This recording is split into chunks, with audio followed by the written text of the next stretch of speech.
아무것도 할 수 없었던 시간이 사실은 가장 열심히 버텼던 시간이다. 공감 100배입니다. 근데 사실 특별한 사정이 없는 그냥 보통의 가족들도 늘 사랑만 하진 않잖아요. 어금니 깨무는 거죠.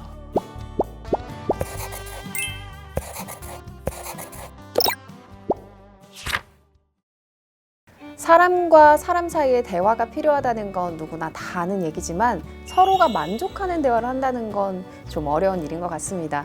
늘 똑같은 이야기만 해서 대화가 지겨울 때도 있고요. 일방적인 얘기만 쏟아내면서 생각할 틈을 주지 않는 사람도 있고, 또 어떤 얘기를 하든 삐딱해서 귀찮다는 듯 건성건성 넘겨버리는 사람과는 아예 대화가 불가능하죠. 진실하게 마음속 이야기를 털어놓고 다양한 생각들을 조근조근 이야기해주는 책이 그래서 가장 좋은 대화의 상대가 되기도 하는데요. 지금부터 좋은 책과 편안한 대화를 한번 나눠보겠습니다.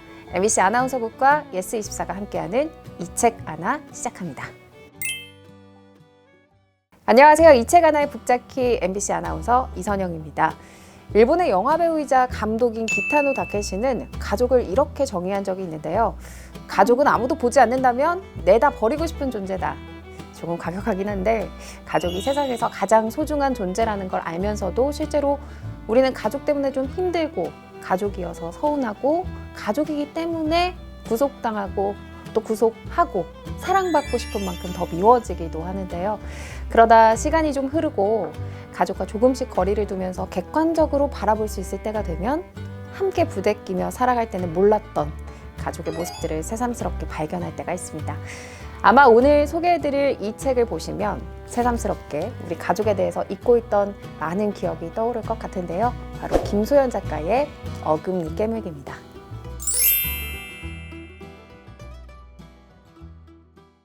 김소연 작가는 시인이면서 에세이스트로 여러 시집과 산문집을 발표하고 있는 작가인데요. 이번에 새로 쓴 책의 제목을 어금니 깨물기라고 지은 건 아무것도 할 수 없다고 느꼈던 시간 속에서 지키고 싶었던 것들을 지켜내기 위해 쓴 글을 모았기 때문이라고 합니다. 그러면서 아무것도 할 수 없었던 시간이야말로 이를 악물고 가장 열심히 산 시간이라고 작가는 말했는데요. 힘든 시간을 버텨내고 지친 마음을 다시 회복하려고 김소연 작가가 썼던 글들을 모아둔 책이 바로 어금니 깨물기입니다. 살다 보면 누구에게나 힘든 시간이 찾아오죠. 갑자기 슬럼프에 빠질 때도 있고요. 예상치 못한 걸림돌이 앞을 가로막을 때도 있고요. 또 열심히 달려오다 보니 어느 순간 정말 힘이 하나도 없다. 이렇게 몸속의 에너지가 다 빠져나가 버린 느낌이 들 때도 있는데요. 그럴 때 어떻게든 그 시간을 일단 잘 버티기 위해서 우리들은 정말 남모르게 어금니를 안 깨물면서 최선을 다합니다. 저도 어금니를 깨물면서 버티던 시절이 있었죠. 회사에 잠깐 나가 있었던 시간이 있었는데요. 다시 돌아오려고 노력을 할 때 정말 그때는 제 삶의 모든 에너지를 거의 다 썼던 것 같아요.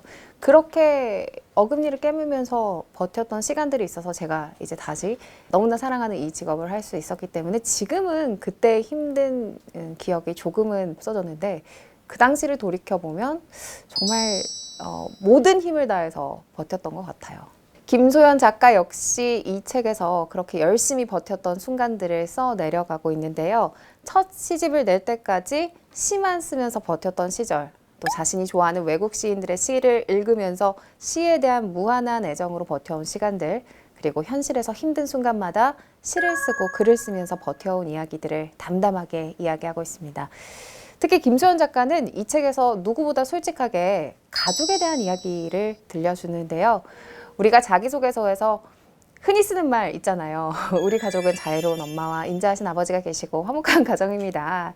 라고 쓰는 것처럼 이런 좀 이상적인 이야기들이 아니라 가족에 대한 애증과 원망, 서운함, 그리고 가족이기 때문에 느낄 수밖에 없는 애틋함을 책에 담고 있습니다.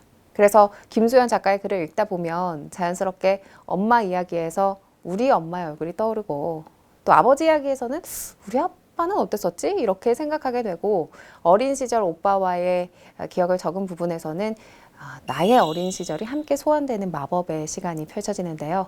책을 펼치자마자 첫 문장이 이렇게 시작됩니다. 나는 엄마를 오래 싫어했다. 엄마는 내가 아주 어렸을 때부터 나를 착취하는 사람이었고 오빠보다 뒤에 서 있기를 지나치게 종용해온 억압의 주체였다. 나는 자랑스러운 딸이어야 하되 오빠보다 더 자랑스러우면 안 됐다. 사실 대놓고 우리 엄마를 싫어했다, 이렇게 고백한다는 게 쉬운 일은 아니죠. 왜냐면 엄마에 대한 감정은 하나로 이야기할 수 없을 만큼 너무 복잡하니까요. 너무 좋아하니까. 그래서 서운해서 좀 미울 때도 많고, 엄마니까 다 받아줘야 한다고 강요할 때도 많고, 그러다 같은 여자로서 엄마를 바라보면 안쓰럽기도 할 때가 많습니다. 딸과 엄마 사이에는 이런 애증이 늘 존재하는 것 같아요. 정말 한마디로 표현하기 힘들죠. 고맙고요, 미안하고 또 무거워요. 엄마가 오롯이 엄마의 인생을 살았다면 내가 좀 덜 무거울 텐데, 내가 더 자유로울 수 있을 텐데, 엄마를 위해서 뭔가를 해야 된다는 생각을 안 할 수 있을 텐데 라는 생각이 들다가도 야, 참 배불렀다, 엄마가 이렇게 잘 키워줬는데 고마워하진 못할 망정 무겁다고 느끼고 있구나, 나중에 내 자식한테 똑같이 당하는 거 아닌가 이런 생각도 들고, 엄마는 참 정말 복잡한 존재인 것 같아요. 그리고 엄마의 정말 싫은 부분을 내가 똑같이 하고 있을 때, 그럴 때도 괜히 엄마 탓을 하게 되죠. 내가 세상살이를 하면서 뭔가 실수하고 넘어질 때 이런 거 엄마 똑같이 닮았어 하면서 죄 없는 엄마를 탓하기도 하고요. 또 그러다가 미안하고 다들 그러시죠? 그래서 김소연 작가가 엄마를 싫어했다라고 고백하는 건 그만큼 엄마에 대해서 사랑을 갈구하는 마음이 컸다는 이야기일 것 같았습니다. 작가의 글에서도 그런 마음을 엿볼 수가 있습니다.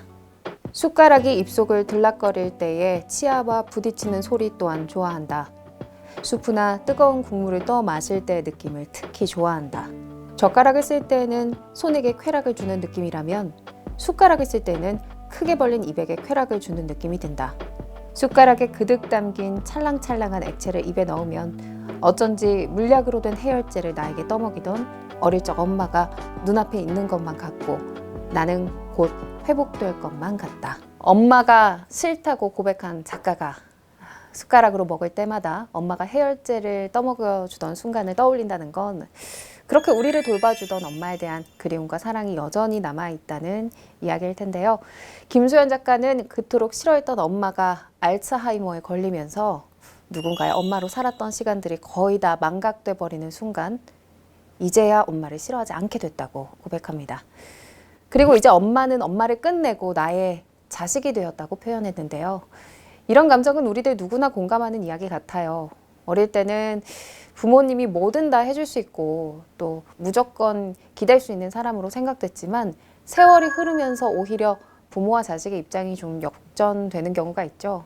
자식이 부모에게 이해를 바랐다면 어느 순간부터는 우리가 부모님을 더 이해해야 하는 입장으로 바뀔 때가 있잖아요.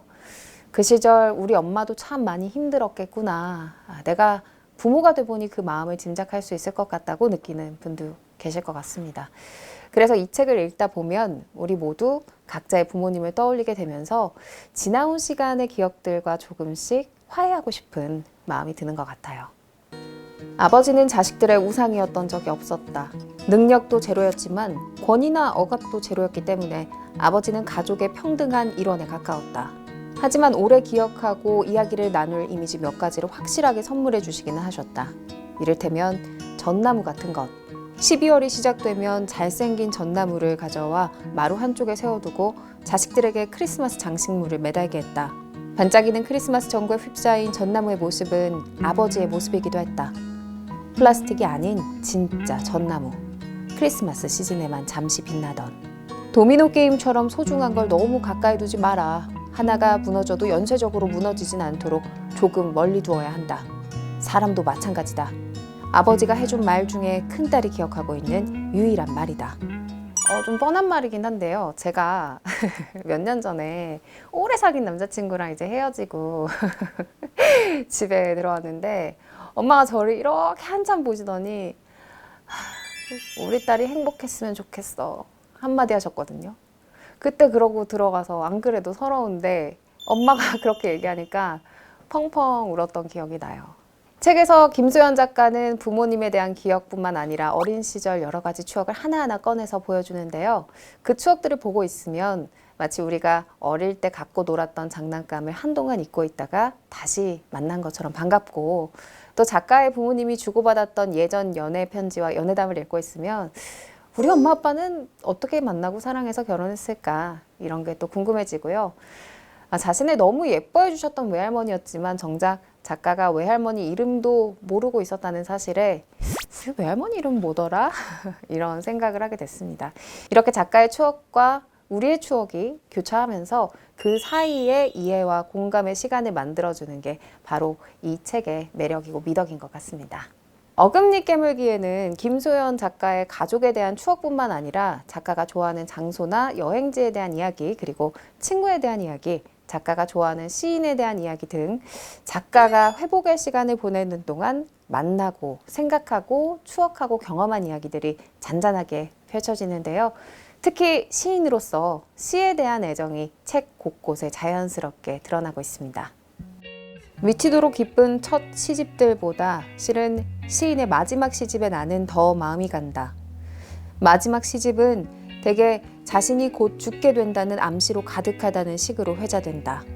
죽음과 맞서 싸우던 시인이 병상에서 썼든 그렇지 않았든 간에 마지막 시집은 병색이 완연하다. 그러나 그 병색은 우리가 잘 알고 있는 병색과는 다르다. 시인의 병색은 욕심 없음을 말띠 맑게 드러낸다. 마지막 시집에서 시인들은 대부분 분투하지 않고 태연했다. 잘 알고 있었으나 잘 안다고 말하지 않았다. 보여주려 하지 않았고 입증하려 들지도 않았다. 아무것도 시도하지 않음이 누군가의 최종적인 시도일 수 있다는 것이 나는 매번 놀랍다. 매번 새롭다. 시인이 쓰는 에세이 느낌이 다를 때가 있어요. 문장이 장황하지 않고 간결하면서 단정하다고 느꼈는데요. 김소연 작가는 산문을 쓸 때마다 직접 만난 접촉면에서 출발하는 것을 즐긴다고 책에서 이야기하고 있는데요. 직접 만난 사람, 직접 겪은 사건들이 시작점이 돼서 글을 써 내려간다고 밝혔습니다. 어금니 깨물기도 바로 그렇게 김소연 작가의 단단하게 빛나는 추억과 경험들이 출발점이고요.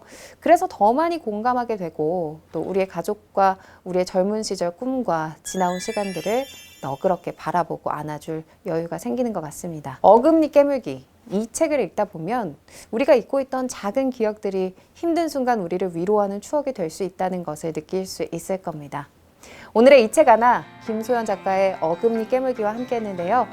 자, 그럼 여기서 마무리하기 전에 우리 이 책 하나 시청자 여러분을 위한 퀴즈 나가겠습니다. 정답 아시는 분 댓글로 정답 달아주시면 추첨해서 커피 모바일 쿠폰 선물로 보내드리겠습니다. 책에서 김소연 작가는 좋아하는 해외 시인들에 대해서도 소개하고 있는데요. 특히 이 시인은 모두에게 말을 걸면서 단 한 명에게 말을 거는 듯한 정확한 초점이 있어서 좋아한다고 이유를 밝혔습니다. 1996년 노벨문학상을 수상한 폴란드의 여류 시인으로 끝과 시작, 충분하다 등으로 알려진 이 사람은 누구일까요? 1번 쉼보로스카, 2번 알래스카, 3번 카페모카. 정답을 댓글로 남겨주시면 추첨해서 선물 보내드리겠습니다. 많이 참여해주시고요. 지금까지 이 책 하나 북잡기 이선영이었습니다.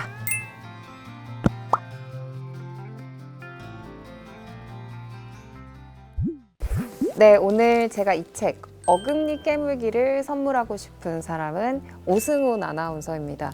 이 책을 읽다 보면 아무것도 할 수 없었던 시간이 사실은 가장 열심히 버텼던 시간이다, 이런 표현이 나오거든요. 근데 저도 굉장히 많이 공감을 했었어요. 혹시 오승훈 아나운서는 길을 쓰고 버텼던 시간 언제였나요? 제가 길을 쓰고 버텼던 시간이 있을 것 같으세요? 하긴 스르륵 카이스트도 가고 그냥 휙 해서 변호사도 합격하시고 휙 해서 아나운서도 됐을 것 같고 하긴 한데 네. 저도 길을 쓰고 버텼던 시간이 있죠. 근데 정말 공감이 되는 말이네요. 책을 읽진 않았는데 오히려 바쁘게 살 때보다 아무것도 안 할 때 더 길을 쓰고 버텼다. 공감 100배입니다. 네. 사실 이 김소연 작가의 어금니 깨물기는 김소연 작가의 자전적인 이야기인데요. 가족에 대한 이야기가 굉장히 많이 나와요. 근데 사실 특별한 사정이 없는 그냥 보통의 가족들도 늘 사랑만 하진 않잖아요. 정말 우리 엄마지만 난 너무 이해가 안 가고 참 내 배로 나왔지만 너는 어쩜 나랑 이렇게 매번 다르니? 라고 이제 이야기하시는 어머니들 많고 김소연 작가는 그런 상황이 조금 더 극대화됐던 경험을 했던 것 같아요. 그래서 그 속에서 이제 가족을 가족으로 받아들이는 그런 이야기인 것 같거든요. 네. 가족에 대해서 이런 미워하지 않으려고 기를 쓰고 이랬던 경험 혹시 있나요? 어렸을 때 부모님이 종종 다투셨어요. 너무 싫었어요. 가족들 간의 불화 이런 것들을 어린 아이들은 참지 못했을 거고 힘들어했을 거예요. 시간이 지나면서 물론 모든 게 다 이해되진 않지만 이해가 되는 게 있더라고요. 나 못지않게 어금니를 꽉 깨물고 버티고 그 힘든 어른의 시간을 견뎌야 했던 어머니도 있었겠구나, 아버지도 있었겠구나 이런 생각을 하게 되더라고요. 그러네요. 어금니 깨물기가 나만의 문제가 아니라 가족을 떠올리면 모두가 어금니를 같이 깨물던 시기가 모두에게 존재하는 것 같다는 그랬을 생각이 것 듭니다. 같아요. 네. 그 이선영 아나운서는 어금니 깨문 시절이요? 네. 저는 오히려 어렸을 때는 잘 몰랐다가 어느 순간 제가 엄마 얘기를 들을 때마다 어금니를 깨물고 있더라고요. 그건 또 왜 그래? 뭐 예를 들어서 아빠에 대한 소소한 불만, 저에 대한 어머니의 욕구 이런 것들을 친구들에게 좀 해소하셨으면 좋겠는데 이모들도 있고. 아 그래서 근데 그럴 장녀구나. 때마다, 그럴 때마다 그래 엄마가 나한테 이런 얘기 안 하면 누구한테 해 하면서 이제 어금니 깨무는 거죠. 그러면 만일 오승훈 아나운서가 이제 에세이를 쓴다면 어떤 이야기를 담고 싶으세요? 쓸 게 많을 것 같아요. 공부 잘하는 법 이거부터 시작해가지고. 이게 약간 고리타분한 얘기가 될 수 있는데 괜찮을까요? 공부를 열심히 해봤어요. 저는 진짜 열심히 해봤는데 그러니까 마이클 샌델의 공정하다는 착각이라는 책이 있잖아요. 그 얘기를 꼭 에세이에서 써보고 싶어요. 나는 공부를 열심히 했는데 난 무엇을 위해서 열심히 했는가? 나 혼자 잘 살겠다고 열심히 공부했다면 나는 이 세상에 무엇을 이야기할 수 있을까? 이런 고민들을 아마 풀어내지 않을까 싶습니다. 그거를 공부를 그럭저럭 했거나 공부를 하지 못한 사람이 이야기하면 뭔가 열등 의식처럼 느껴질 텐데 오승훈 아나운서가 이야기하면 아 그렇구나 그래 공정에 대해 우리 한번 다시 생각해봐야겠다라는. 이선영 아나운서는 어떤 에세이 쓰고 싶은 생각이 혹시 있어요? 아, 전 뭐 쓸 거 많죠. 뭐 이상한 남자친구도 만났던 이야기. 그럼 내가 더 고리타분해지는 느낌인데? 그런 거 쓰면 책 한 10권 나오죠. 아, 그렇다. 네. 재밌겠다. 나도 그런 걸 써봐야겠구나. 아, 요거는 말아보니까 괜히 얘기했다 싶긴 한데 아무튼 이 책을 오승훈 아나운서가 읽으면서 잊고 지냈던 가족과의 소중한 시간들 그리고 지나갔던 기억들이 새록새록 떠올랐으면 좋겠습니다. 아, 고맙습니다. 재밌게 읽겠습니다.